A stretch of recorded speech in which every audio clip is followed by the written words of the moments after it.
सभी साथियों को जय हिंद, वंदे मातरम, जय श्री राम। तो अपना सेकंड ग्रेड जो इंडियन इंग्लिश राइटर है वो चैप्टर अपना चल रहा है और उस पर पहले में जो मैं आर के नारायण से रिलेटेड जो है 4 वीडियो जो है पोस्ट कर चुका हूँ यूट्यूब पर। अब अपना जो सेकंड राइटर आया है वो है तरु दत्त। तरु दत्त में उतना मैटर नहीं है जितना अपने आर के नारायण में था, लेकिन तरु दत्त से भी क्वेश्चन पूछे जाते हैं और इनके जो जैसे लोटस इनके लिखा गया सोनेट है और इसके अलावा इनका जो आर केसुअरीना ट्री है उससे रिलेटेड क्वेश्चन जो है अभी 2022 जो सेकंड ग्रेड हुआ था उसके सब्जेक्ट के पेपर में, इंग्लिश सब्जेक्ट के पेपर में आया था। तो इनसे रिलेटेड सबसे पहले उसी पैटर्न पर चलेंगे अपन जो पहले हमें चल रहा है कि राइटर से रिलेटेड, राइटर या पोइट जो भी है इनसे रिलेटेड जो क्वेश्चन सबसे ज़्यादा पूछे जाते हैं वो पूछे जाते हैं कि कौन से राइटर ने कौन सी बुक, पोएम, नॉवल या शॉर्ट स्टोरी लिखी है या ऑथर्ड की है। तो सबसे पहले इनका इंट्रोडक्शन वगैरह उसको हम छोड़ते हैं, सबसे पहले जान लेते हैं टू द पॉइंट जो क्वेश्चन आता है कि इनने कौन कौन सी पोइम्स लिखी है, कौन कौन से नॉवेल्स लिखे हैं, कौन कौन सी स्टोरीज वगैरह लिखी है। तो चलते हैं आगे टाइम को वेस्ट नहीं करते हुए। तो सबसे पहले तो आ जाता है तरुदत्त का जो तरुदत्त ने जो है इनके 2 पोइट्री कलेक्शन है। इनका फेमस पोइट्री कलेक्शन है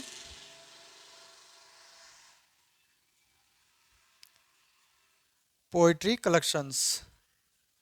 इनके 2 पोइट्री कलेक्शन है, एक तो है अपना a sheaf gleaned in French field, a sheaf glean in French fields.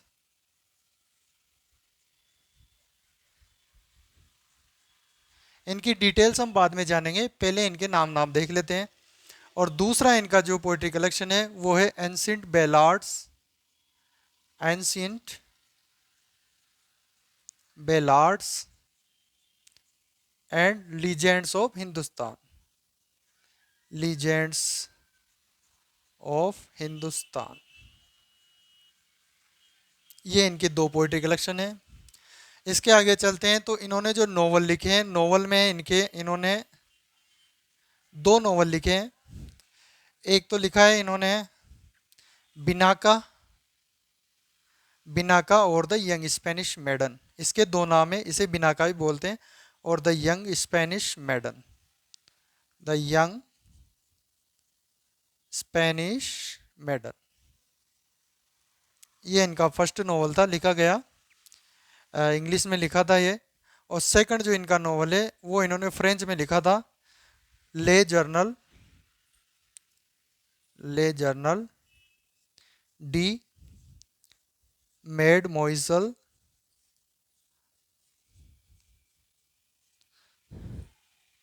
इधर लिख देता हूँ इसका, इधर नहीं आएगा, इधर लिख देता हूँ मैं डी आरवर्स।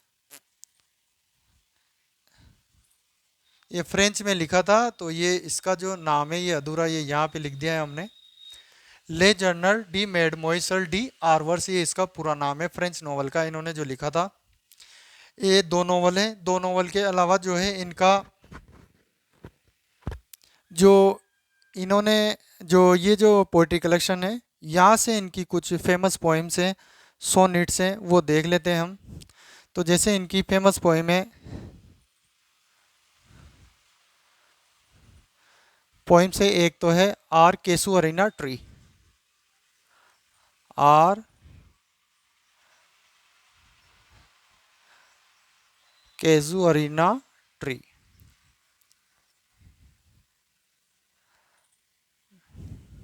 एक मिनट, उधर शायद आपको दिखेगा नहीं।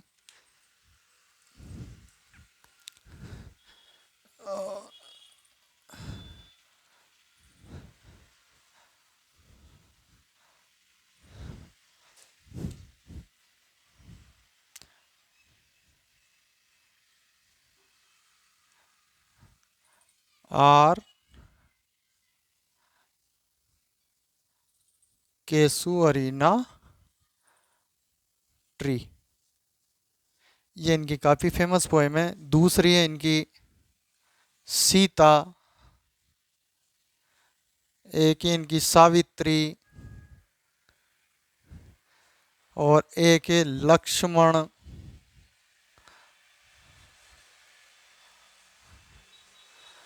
एक है इनकी पोएम सिंधु, और फिर है इनकी नेक्स्ट पोएम है फ्रांस। फ्रांस में काफ़ी समय तक लिए रहे थे ये, और फ्रेंच में भी इन्होंने पोइट्री लिखी है। और फ्रांस, इसके अलावा है इन्होंने जोगाद्या उमा, जोगाद्या उमा, ठीक है। एक है इनकी नियर हेस्टिंग्स, नियर हेस्टिंग्स। और इनका सोनेट है एक लोटस, ये काफ़ी फेमस है, इस पे क्वेश्चन पूछा जाता है। लोटस है एक, बोग मारे इनका सोनेट है, बोग मारे।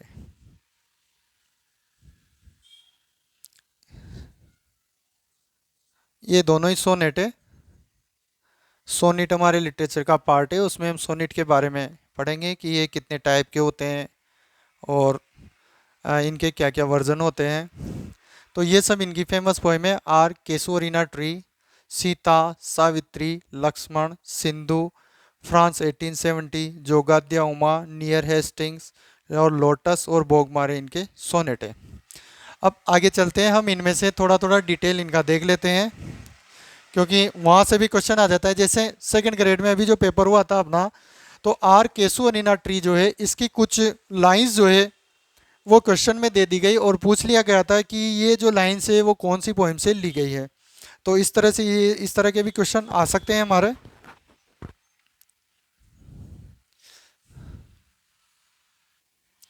तो कुछ पोएम्स इनकी और रह गई है। जैसे एक पोएम है इनकी the tree of life, the tree of life, ये भी इन्होंने लिखी है।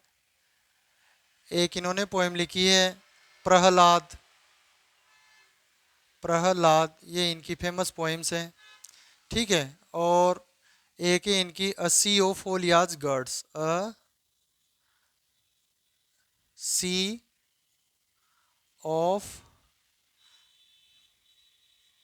फोलियाज girds our garden round, our garden round. ये इनकी सारी जितनी भी फेमस पोइम्स हैं, जो कि एग्जाम्स के पॉइंट ऑफ व्यू से काफ़ी इंपॉर्टेंट है, पूछी जाती है। बस ये है, इससे बाहर आपका क्वेश्चन जाने की पॉसिबिलिटी नहीं है। अब जो क्वेश्चन बनता है वो इनकी कुछ जो फेमस पोइट्री कलेक्शन है उनके अंदर के एक दो क्वेश्चन है, उनको हम देख लेते हैं। जैसे इनका फेमस पोइट्री कलेक्शन है अ सीप ग्लीन्ड इन फ्रेंच फील्ड्स। तो इसमें पूछा जाता है भाई इसमें कितनी टोटल पोएम्स हैं। तो टोटल पोएम्स हैं इनकी 165 पोएम्स है इसमें। अ सीप ग्लीन्ड इन फ्रेंच फील्ड्स।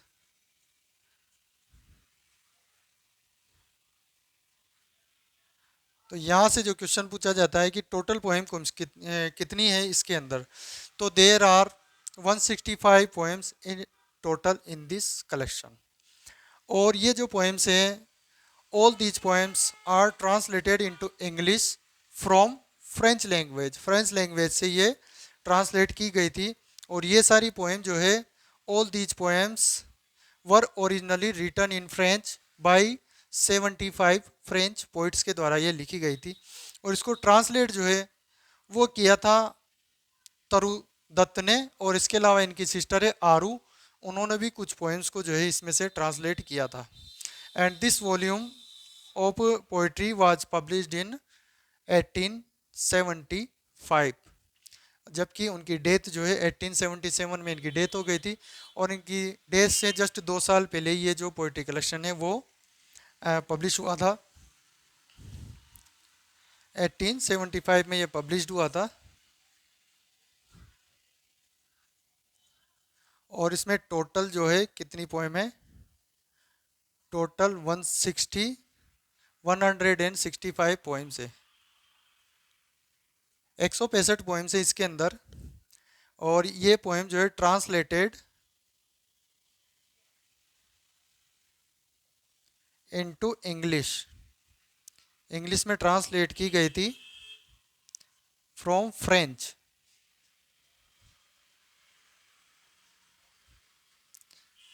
और जो कि written by 75 French poets, 75 French poets के द्वारा जो है ये लिखी गई थी। ठीक है, अब इसमें से जो है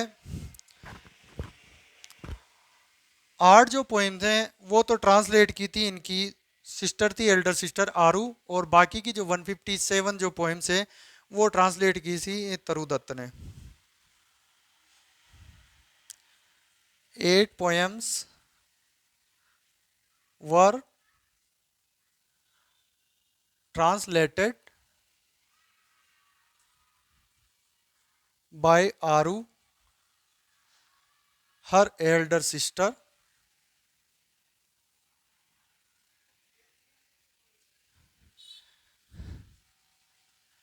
एंड जो बाकी की बची 157 पोएम्स बाय तरु दत्त हर सेल्फ, उनके स्वयं के द्वारा 157 और उनकी एल्डर सिस्टर के द्वारा 8 पोइम्स को जो है ट्रांसलेट किया गया था। बस यही है इसके बारे में जानने लायक। और दूसरा जो इनका पोइट्री कलेक्शन है ancient ballads and legends of Hindustan.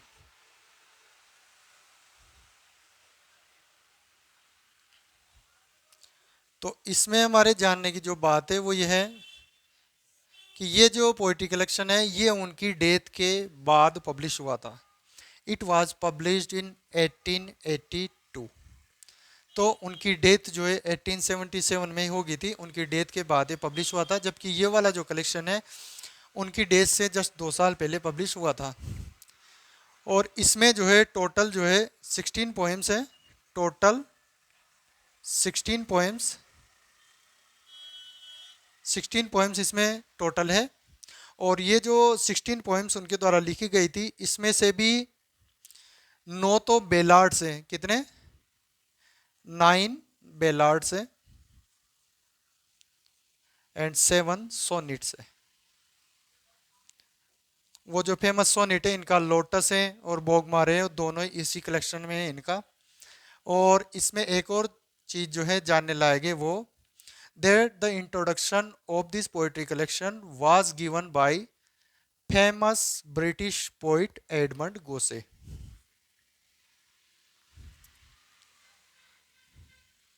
Next page पे लिख देते हैं, इस पे थोड़ा स्पेस कम है।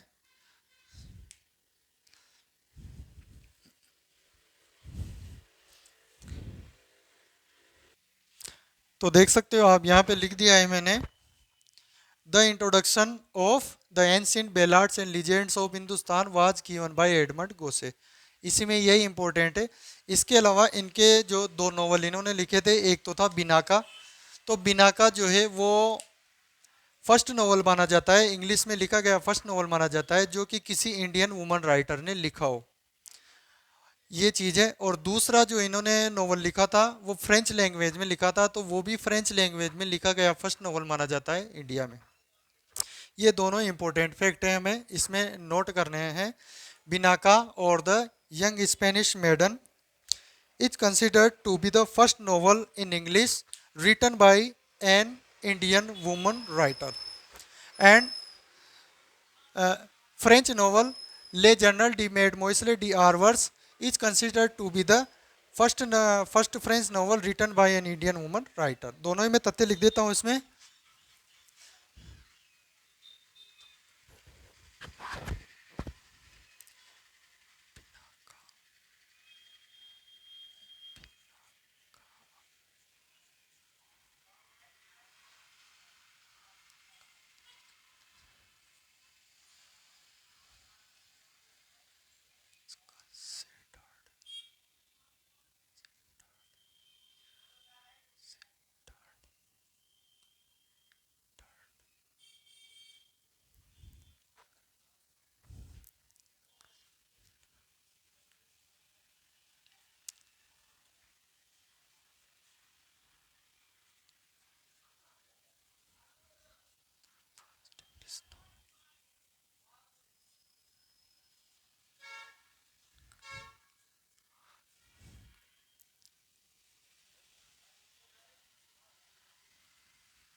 The first novel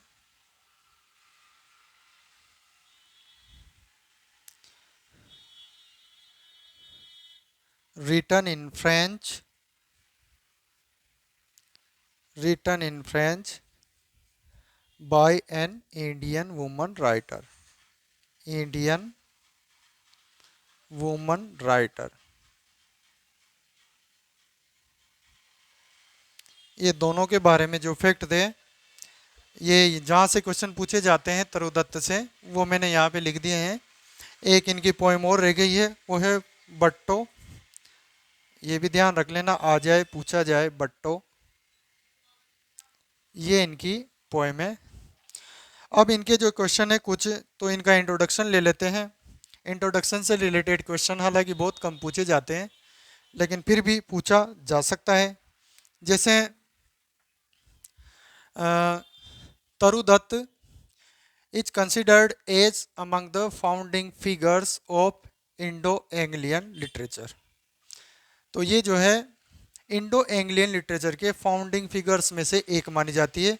और इनके साथ जो दूसरे थे, जैसे मनमोहन घोष भी थे, सरोजनी नायडू, इन्होंने भी इंडो एंग्लियन लिटरेचर लिखा है। और इसके अलावा जो है हेनरी लुइस विवियन डेरोजियो है, इसको मैं लिख देता हूँ। जैसे she is considered she is considered as among the founding figures of Indo-Anglian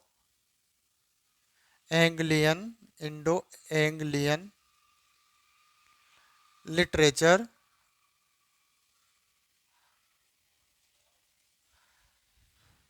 along with Manmohan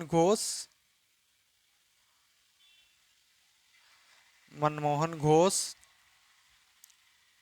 Sarojini Naidu, ये भी हमारे सिलेबस में है, Sarojini Naidu and Henry Louis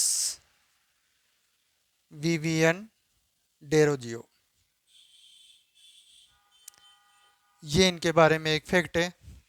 और इनका जो नेक्स्ट है वो है कि जैसे इनका जो थीम क्या है पोएम्स की, इस तरह के क्वेश्चन भी पूछे जा सकते हैं कि what is the central theme, what is the main theme of Toru Dutt poem. Toru Dutt से रिलेटेड जो पोएम्स हैं उनकी जो मुख्य थीम्स क्या है। तो तरुदत्त की जो पोएम्स हैं उसमें हमें ज़्यादातर देखने को मिलता है तो दुख, अनहैप्पीनेस, सोरो, grief, love for nation and love for nature, love for family, इस तरह की चीज़ें उनको देखने को मिलती है हमें। तो इन सभी थीम में भी पूछा जा सकता है। तो theme of the poem,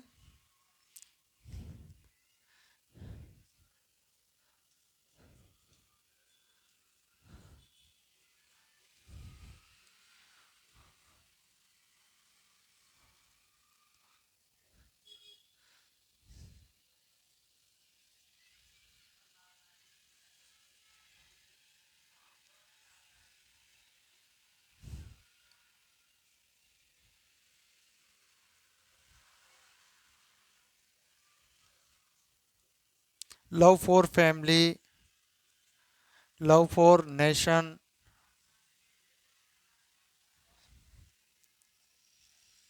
and sadness,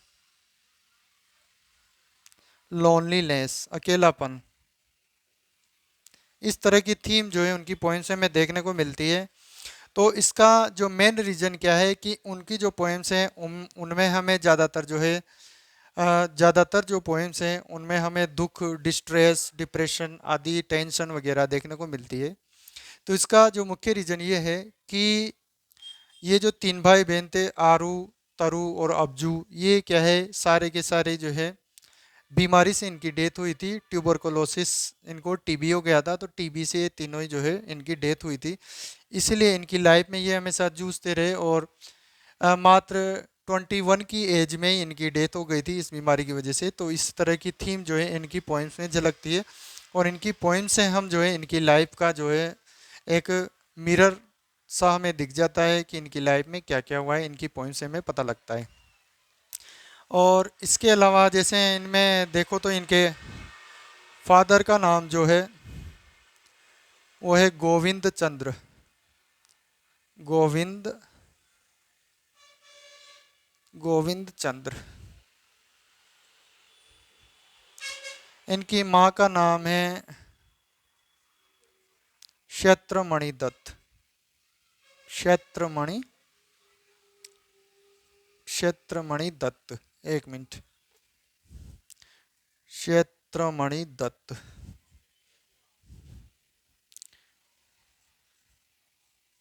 क्षेत्रमणि Dutt.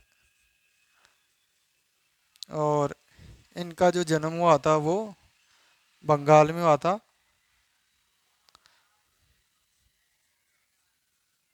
कब हुआ था? 1856 में। She was born in 1856 and she died in 1877। 21 की एज में उनकी डेथ हो गई थी।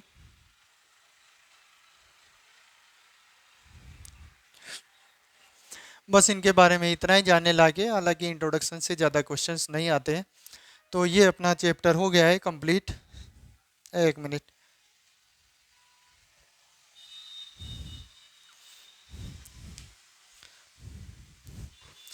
तो इस चैप्टर में हमने एक ही वीडियो में तरुदत्त को कंप्लीट कर लिया है। और नेक्स्ट जो वीडियो है मैं और अपने जो 15 राइटर्स है उसमें से किसी एक शानदार राइटर को लेकर आऊँगा, उस पर भी इसी तरह का वीडियो बनेगा।